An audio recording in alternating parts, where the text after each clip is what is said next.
Vous scrollez sur LinkedIn et vous tombez sur le post de l'ancien collaborateur qui a créé sa startup. Il a levé 10 millions d'euros. Et sur la photo, ils sont en train de célébrer. Les collaborateurs sont contents, champagne. Et vous sentez ce petit pincement. Un mélange entre bravo à lui en surface et pourquoi pas moi en profondeur. Ce réflexe apparemment innocent tue la croissance des gens. Non pas parce qu'ils se comparent aux autres ou parce que la comparaison est mauvaise, mais à cause de leur mindset, à cause de la manière dont ils abordent le rapport avec l'autre. Dans cette vidéo, je vais vous montrer pourquoi votre regard sur les autres limite votre propre potentiel et comment passer d'une mentalité de compétition à une mentalité d'abondance. Imaginez que vous êtes en train de courir un marathon. Vous êtes au kilomètre 30 et soudainement, il y a quelqu'un qui vient vous dépasser comme une flèche. Deux façons possibles de réagir à cette scène. Soit vous vous dites: ah merde, il est meilleur que moi. Ça, c'est la première option. Ou deuxièmement, vous pouvez aborder la chose en vous disant: waouh, il court vite. Je me demande quel entraînement il suit, quel est son régime. Et dans ce deuxième cas de figure, vous venez de transformer son succès en apprentissage, en opportunité d'apprentissage. Même scène, même coureur, mais deux façons d'interpréter différentes. Dans le premier cas, vous soulignez votre médiocrité et dans le deuxième cas, vous apprenez quelque chose du coureur. Aujourd'hui, on va explorer trois choses ensemble. Premièrement, pourquoi la comparaison devient toxique? Il y a un mécanisme mental qui transforme une observation neutre en poison psychologique. Deuxièmement, on va voir les signes que vous êtes dans la comparaison toxique. Comment reconnaître quand votre regard sur les autres vous paralyse plutôt que vous inspire? Et troisièmement, comment cultiver une mentalité d'abondance, donc des pratiques concrètes pour transformer le succès des autres en carburant pour votre propre croissance. La comparaison en soi, c'est pas vraiment un problème. Parce que ce qui se passe en réalité, c'est que le cerveau est câblé pour se comparer. Il est câblé pour avoir des points de référence dans son environnement. Le problème, c'est comment vous vous comparez. Quand vous voyez quelqu'un réussir, quand vous voyez quelqu'un avoir une promotion, gagner un contrat, dans le cadre de quelqu'un qui a une mentalité vraiment fixe et qui ne voit les choses que dans un carré, il va pratiquer ce que j'appelle la généralisation identitaire. Au lieu de voir cette personne qui réussit dans une action spécifique, vous faites une généralisation. Vous dites que cette personne est meilleure que moi, alors que c'est sur une compétence que vous êtes en train de regarder la situation. Vous transformez donc un jugement ponctuel en situation globale. Et c'est là que c'est dangereux. Une deuxième opération qui peut se faire, c'est que vous attribuez le succès à des opérations qui sont ou à des événements qui sont hors de votre contrôle. Il a eu de la chance, elle avait des connexions, le temps était bon, toutes les conditions étaient réunies, il est naturellement charismatique. Et les gens qui se comportent de la sorte, qui donnent ce genre de raison, le font parce que dans ces cas-là, le succès des autres vient de facteurs externes et donc ça protège l'ego de la personne qui est en train de se comparer. La personne se dit: «C'est pas que je suis moins bonne ou moins bon, c'est qu'ils ont eu de la chance, ils ont eu des événements qui les ont aidés». Mais il y a un coût à cette protection de l'ego, c'est que on se prive de l'opportunité d'apprendre de ces situations. Une troisième opération qui peut s'effectuer dans le cerveau à ce moment-là, la compétition à résultat limité. C'est-à-dire qu'on voit le monde comme un jeu où il n'y a qu'un nombre limité de gagnants. Si quelqu'un a gagné, ça diminue vos chances de réussite. Et le résultat est naturel, c'est que le succès des autres devient une menace pour vous-même. Et vous développez une forme subtile de ressentiment, vous célébrez leur réussite en surface et au fond, vous vous dites: «Pourquoi pas moi?» Donc, tant que vous voyez le succès des autres comme une preuve de votre insuffisance, vous êtes condamné à stagner. Parce que vous serez toujours derrière les autres. Les autres seront toujours meilleurs que vous. Vous utilisez votre énergie pour vous comparer au lieu de l'utiliser pour progresser. Quand on a une mentalité, quand on a un état d'esprit figé, fixe, où on ne se remet pas en question, on ne s'ouvre pas un peu plus, on a plus de chances de rester où nous sommes et de s'identifier en fait à ce que nous ne sommes pas capables de faire. Donc, comment savoir si la manière dont vous vous comparez est toxique? Je crois qu'il y a 4 signaux d'alarme qui sont très révélateurs. Le premier, c'est que vous ressentez un certain malaise face au succès des autres. Quelqu'un annonce une bonne nouvelle et votre première réaction, c'est: «Pourquoi pas moi?» Donc ça vous touche profondément alors que la personne ne vous a rien fait. Deuxième signe, vous minimisez systématiquement le succès des autres. Donc vous trouvez toujours des raisons.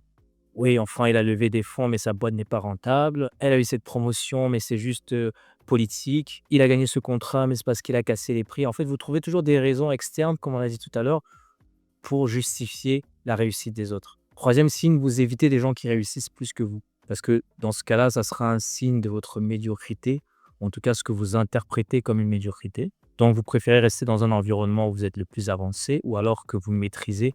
Comme ça continue de nourrir votre ego. Le quatrième signe, c'est que vous utilisez les réseaux sociaux comme un outil de torture mentale. C'est-à-dire que chaque post de succès, chaque réussite que vous voyez sur les réseaux sociaux vous enfonce encore plus, ça touche encore plus à votre identité. La bonne nouvelle dans tout ça, c'est qu'on peut passer de cet état d'esprit de comparaison toxique à un état d'esprit un peu plus inspirant. Utiliser les situations pour s'inspirer des autres au lieu de les envier. Donc, comment faire pour passer à une mentalité d'abondance? Première chose, premier switch à opérer, c'est de passer du pourquoi pas moi à qu'est-ce qui fait que je peux apprendre? Pourquoi pas moi que je peux apprendre? Du passé de pas moi à je peux apprendre. C'est ça la clé en fait. Quand vous voyez quelqu'un réussir, votre premier réflexe doit être de la curiosité. Savoir comment la personne a fait, qu'est-ce qu'elle a fait, décomposer son succès, poser des questions. Quel risque elle a pris cette personne? Quelle stratégie elle a utilisée pour optimiser?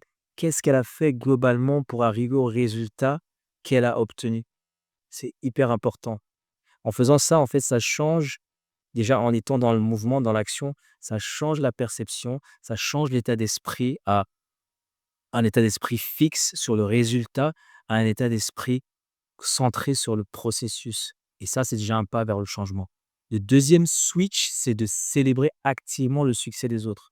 Célébrer activement le succès des autres. C'est important de s'engager de manière active dans ce processus. Je parle souvent de processus, mais c'est vraiment là où se trouve la clé. Et il y a deux choses magiques qui se produisent quand vous vous engagez de la sorte.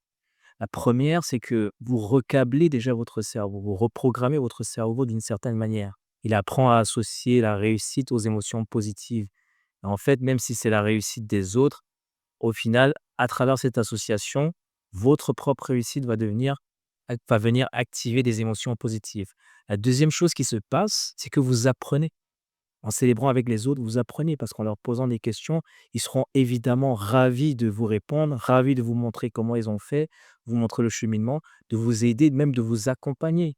Le troisième switch à opérer, c'est dans la représentation de tout ça. Au lieu d'être sur un tableau de comparaison où vous avez une liste de personnes auxquelles vous vous comparez et auxquelles vous vous mesurez pour vous sentir mal, ayez une liste de personnes sur un tableau d'inspiration dont le parcours vous enseigne quelque chose de spécifique. Une liste de personnes qui ont réussi dans un domaine qui peut vous aider, qui peut vous permettre de grandir dans ce domaine-là. Ces personnes-là vont vous inspirer et ça arrive souvent comme ça. Il y a des gens qui contactent d'autres personnes, par exemple sur LinkedIn. Au début, c'est une prise de contact pour savoir un peu comment ça marche, comment la personne a fait telle ou telle chose. Et je connais des gens qui sont devenus amis comme ça. Ils ont commencé à prendre des cafés et ensuite à se fréquenter. Et, et en fait, c'est des signaux, c'est des circonstances qui permettent aux gens, bah, qui souhaitent apprendre évidemment, d'apprendre des autres, de grandir des autres. Parce que, alors certes, il y a des gens qui n'aiment pas partager leur savoir, mais généralement, ceux qui sont dans une mentalité également évolutive, dans un growth mindset, quand on leur demande de partager, leur expérience, c'est avec plaisir qu'ils partagent leur expérience. Donc ça, c'est un exemple typique de mentalité d'abondance. Alors récapitulons.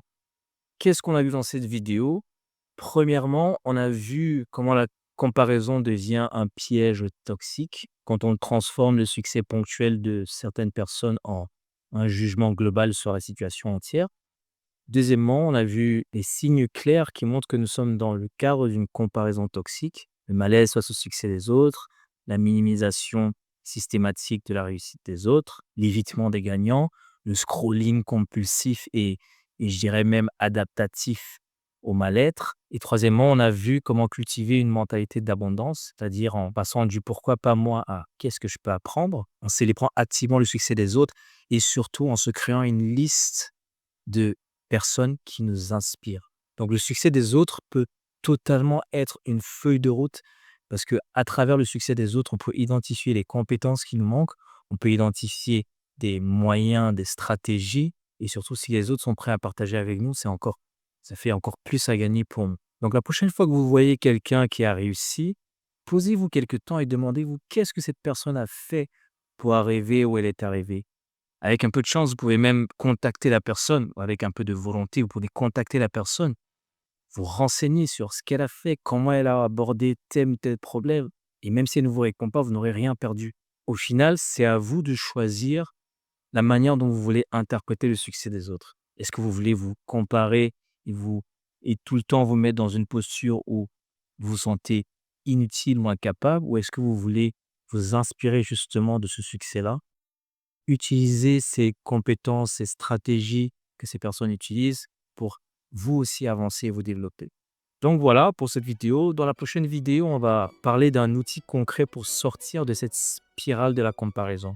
C'est le feedback. Je vais parler de comment utiliser le feedback comme une boussole pour se développer personnellement et comment sortir de la défensive pour continuer à rester dans ce processus de croissance. Si cette vidéo vous a plu, n'hésitez pas à aimer, à laisser un commentaire. Je serai vraiment ravi d'échanger avec vous sur les commentaires. Et aussi, n'hésitez pas à partager à toute personne intéressée par le sujet de la croissance personnelle et du leadership. Je vous remercie pour le temps que vous m'avez accordé et je vous dis à bientôt.